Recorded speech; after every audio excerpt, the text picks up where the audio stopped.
un dato di fatto che le regionali si votano fra fine maggio e inizio giugno ed è un dato di fatto che vincerà Luca Zaia, nel senso che quello mi pare sia abbastanza... Cioè dice non c'è gioco. È scontato. Sardine in campo, niente, tra poco ne vedremo.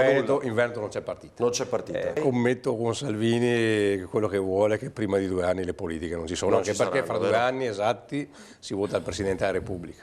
E quindi io immagino che l'attuale maggioranza di governo voglia arrivare almeno fino a quella scadenza. Quindi resta quello. Della partita regionale? Potrebbe far parte lei? Della partita regionale personalmente direi di no, dopodiché vedremo cosa, insomma, è chiaro che a qualcuno daremo una mano perché è giusto, hai tanti amici, tante persone che conosci, a qualcuno dai una mano perché insomma star fuori per chi è abituato a fare politica sarebbe una cosa anche strana, però personalmente no, personalmente aspetto. Salvini è una persona abilissimo politicamente, abilissimo comunicatore, capacità di governo zero e neanche vuole governare, cioè lui è scappato via dal governo perché ha detto sto al governo, perdo voti, scappo via.